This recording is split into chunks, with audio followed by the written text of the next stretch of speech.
आज 11 मार्च हाच तो काळा दिवस ज्या दिवशी औरंगजेबाने छत्रपती संभाजी महाराजांना हाल करून मारले. अहो, ज्यांचा टिचभर इतिहास आहे ते जगाला हात भर करून सांगतात.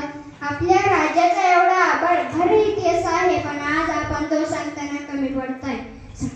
सळसळत्या रक्ताची लाट मध्ये शंभूराजे, सळसळत्या रक्ताची लाट मध्ये शंभूराजे, मुघलांना सळो की पळो करून सोडणारे शंभूराजे. त्यांनी 124 लढाया केल्या, पण एकदाही ते पराभूत झाले नाही. गणोजी शिर्के यांच्या मदतीने मुक्रफानाने छत्रपती संभाजी महाराजांना कैद करून बहादूरगडावर आणण्यात आले. साखळतानाने वधस्तंभाला बांधण्यात आले. मध्येच कोणीतरी यायचं, राजांचे केस धरून उपटायचं, हातात तलवार घेऊन यायचं, राजांच्या अंगावरून नक्षीकाम काढून जायचं.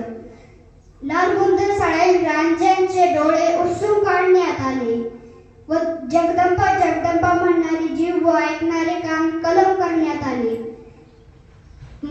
एखाद्या उशीमधून जसा कापूस उपसून काढावा तसे छत्रपती संभाजी राजांचे मांसाचे लगदे उपसून काढले जायचे.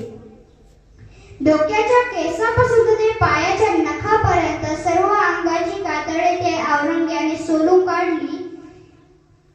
एखाद्या हनुमानाला जसा शेंदूर फासावा तसे आपले शंभूराजे दिसत होते. अखेरमध्ये त्यांच्या देहाचे तुकडे तुकडे करून इंद्रायणी नदीत टाकले गेले. त्या देहाला हात लावायची कोणाची हिंमत होत नव्हती. जे सुद्धा त्या देहाला हात लावेल त्याचे सुद्धा तसेच हाल केले जातील अशी धमकी त्या काळी औरंगजेबाने दिली होती. आळंदीपासून 25 किलोमीटर लांब एडू बुद्रुक तळापोर येथे राजांची समाधी आहे. पण शोकांतिका अशी की तुम्ही औरंगजेबाचे वडील शहाजहानने बनवलेले ताजमहल पाहिलेला असेल, परंतु आपल्या राजांची समाधी मात्र बघितलेली नसेल. जीवनातून एकदाच तरी त्या समाधी